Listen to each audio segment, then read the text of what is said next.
이 영상 켜자마자 밑에 유료 광고다라는 그 표시 보셨죠? 유료 광고를 안 받았으면 더 좋았을 부분도 있겠다라는 생각이 들었어요. 저의 이 좋음을 고스란히 전달하고 싶은데 그게 안 될까봐. 안녕하세요, 공복 여러분, 공백입니다. 모두 잘 지내고 계시나요?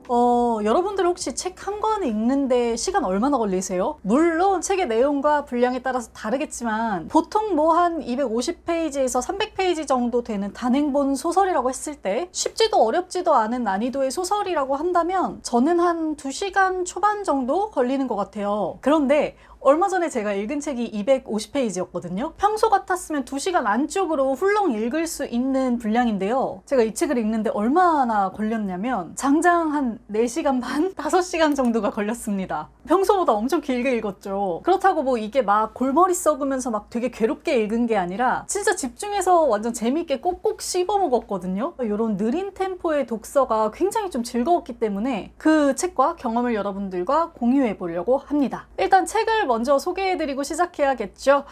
클레어 키건의 푸른 들판을 걷다입니다. 정말 입소문도 무성한 베스트셀러인데요. 지금부터 이 책과 함께 이야기 시작해보겠습니다. 일단 이 책 단편 소설집이고요. 단편이 7편 들어있습니다. 각 소설이 짧게는 20페이지, 길게는 6, 70페이지 정도 돼요. 제가 이 짧은 책을 읽는데 그렇게 시간이 오래 걸렸다고 말씀을 드렸는데 작가 자체가 글을 굉장히 오래 쓰는 편이에요. 작가로 활동한 지 25년 됐는데요. 나온 책이 단 5권. 그것도 보시는 것처럼 다 굉장히 얇은 책들입니다. 그러면 이렇게 물을 수 있겠죠. 도대체 왜 이렇게 쓰고 읽는데 오래 걸리게 된 것이냐. 그 이유를 이제 얘기를 해봐야 될 텐데요. 제가 짧게 책에 실린 문장 하나 읽어드릴게요. 이게 무슨 뜻인지 여러분 한번 생각해 보세요. 일단 상황은 성당에서 결혼식이 막 시작된 상황입니다. 오르간 연주자가 바흐의 토카타를 한 번 더 천천히 연주했지만 의심의 전율이 신자석에 퍼져나갔다. 요거 무슨 의미일까요? 여러분 눈치채셨어요? 이 상황은요, 결혼식이 시작이 됐는데 어쩐 이유에선지 신부가 입장을 하지 않고 있는 상황인 겁니다. 이런 상황을요, 작가는 결코 직접 드러내지 않아요. 보통은 뭐 신부의 입장이 늦어지고 있었다, 남편은 신부를 초조해하면서 기다렸다, 이렇게 표현할 수 있겠죠. 단순하지만. 근데 이런 상황을 작가는 오르간 연주자가 음악을 한 번 더 연주했고 하객들이 의아해하는 기색이었다, 이렇게 애둘러서 표현을 한 거죠. 클레어 키건은요, 주인공의 감정이나 상황을 바로 설명해주지 않아요. 이렇게 팽팽한 주변 묘사, 의도적인 공백, 은근한 대화를 통해서 드러냅니다. 그래서 이런 주변 상황들을 하나하나 그려보면서 전진해 나가는 것이 독자의 몫이 되는 거고요. 그래서 많은 사람들이 클레어 키건의 책을 두고 탄광 속의 다이아몬드 같다라고 표현을 하는 거겠죠. 저도 이제 그거를 하나하나 찾아가면서 읽느라 품이 정말 많이 들었는데요. 여기서 무엇보다 중요한 것은 이 기나긴 과정이 무척 즐거웠다는 거겠죠. 푸른 들판을 걷다에 실린 7편의 단편이 어떤 내용인지 간단하게나마 이야기를 해봐야 될 것 같아요. 일단 첫 번째로 실린 작품은요, 작별 선물이라는 작품입니다. 요거를 책을 펼치자마자 딱 처음 읽는데 참 이렇게 표현하면 좀 과격하고 별로지만 이 작품을 읽고 정말 너무 슬프기도 한데 기분이 너무 더러웠어요. 이렇게밖에 말을 못하겠어요.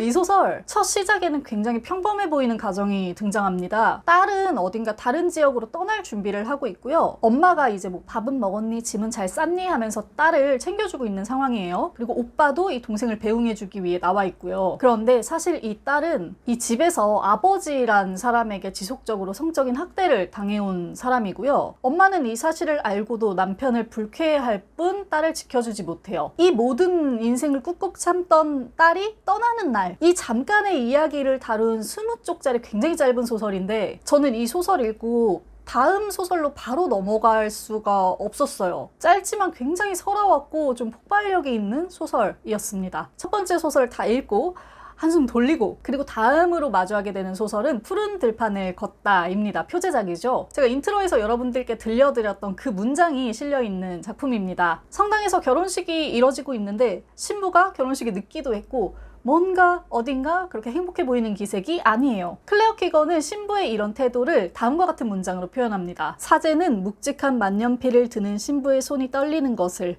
혼인 문서에 이름을 쓸 때 검은 잉크가 얼마나 희미한지 알아차렸지만 이런 문장이요. 이상한 사람은 신부뿐만이 아닙니다. 예식을 진행하는 사제도 좀처럼 평정심을 유지하지 못해요. 푸른 들판을 걷다는 이 묘한 결혼식을 치르고 있는 사람들에게 어떠한 사정이 있는지 무척이나 함축되고 우아한 문장들로 들려주는 소설이었습니다. 세 번째 소설은 검은 말이라는 소설인데요. 한 남자가 자신을 떠난 여자가 돌아오는 꿈을 꾸면서 시작되는 소설입니다. 이 남자는 바보 같은 고집 때문에 자신이 사랑했던 여자를 영영 잃어버리게 된 상태예요. 네 번째 소설인 산림관리인의 딸이라는 소설에도 자기의 고집 때문에 가족들의 애정을 영영 잃어버리게 된 아버지가 등장합니다. 저는 이 책에서 이 작품이 제일 좋았는데 소설 속의 이 아버지는요, 무리해서 부지를 사들이고 농장일을 하면서 그 빚을 갚느라 혈안이 된 남자예요. 그 맹목적인 마음만 쥐고 가느라고 가족들에게 계속 상처를 입히는 남자고요. 두 소설에서는 서툰 방식으로 자신이 가진 것들을 지켜내려고 하는, 그러다 뭔가를 잃어버리는 이런 사람들이 등장하는데요. 이 모습이 굉장히 좀 처연하게 느껴지기도 하고 어딘가에서 많이 본 모습들 같기도 해서 무척 인상 깊었습니다. 저는 몰랐는데 이 소설들의 배경이 되는 아일랜드가 굉장히 그 가부장적인 사회래요. 보수적이고. 그래서 클레어 키건이 이 작품집을 통해서 그런 모습들을 잘 잡아냈다고 하더라고요. 다섯 번째 소설인 물가 가까이라는 소설은 무라카미 하루키가 자신의 단편 선집에 실으면서 극찬을 했던 작품이기도 하죠. 무척이나 부자인 남자와 재혼한 엄마, 그리고 부자인 새아빠, 대학생 아들, 이렇게 셋이 보내는 짧은 시간을 담고 있는 소설인데요. 여기 실린 모든 소설들 중에 가장 뭔가 숨겨진 게 많은 소설이라는 생각이 들었습니다. 여섯 번째 소설 굴복에는요, 정말로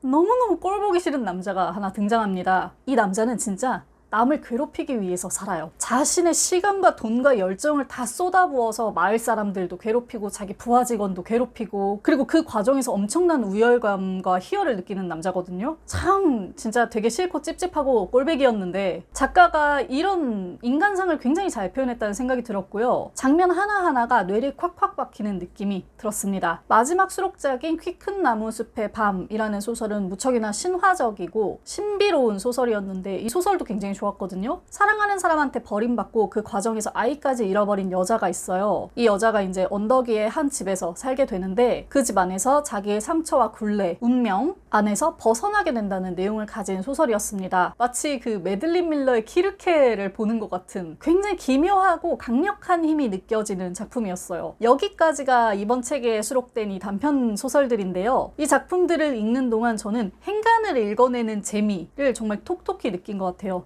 여러분들 이 영상 켜자마자 밑에 유료 광고다라는 그 표시 보셨죠? 저는 이 책을 사기 전에 광고로 제안을 받았거든요. 사실 되게 좋아요. 왜냐면 좋은 책을 읽고 소개하는 게 제 일인데 그걸 하면서 저는 돈벌이도 할 수 있는 거니까 약간 럭키비키잖아 이런 느낌이거든요. 그런데 이 책은 제가 이번에 읽으면서 유료 광고를 안 받았으면 더 좋았을 부분도 있겠다라는 생각이 들었어요. 왜냐면 영상 초반에 딱 유료 광고 이렇게 뜨면 벌써 좀 의심스럽잖아요. 괜히 좀 별로인데 좋다고 말할 것 같고 괜히 돈 주고 광고 보는 것 같아서 영상 안 보게 되고, 혹시 여러분들이 그러실까봐 제가 좀 걱정이 돼요. 저의 이 좋음을 고스란히 전달하고 싶은데 그게 안 될까봐. 근데 여러분 정말 이 책 진심으로 너무 좋았습니다. 당연히 호불호가 있을 만한 문체인데요. 재미있는 소설을 훌렁훌렁 읽어 나갈 때와는 완전 다른 결의 재미를 주는 책이었어요. 그래서 나는 소설에 어느 정도 익숙하다, 그리고 굉장히 은근하고 다양한 결의 소설을 접해보고 싶다 하시는 분들께 이 책 정말 추천드립니다. 책을 덮고 나서도 한 장면 한 장면이 정말 오래오래 남아 있었던 책, 클레어 키건의 단편 소설집 푸른 들판을 걷다 여러분께 소개해드렸습니다. 그럼 저는 물러가 보겠습니다. 여기까지 시청해주신 우리 공복 여러분 감사합니다. 오늘도 멋지게 책 읽는 시간 되세요. 공백의 책단장이었습니다. 안녕.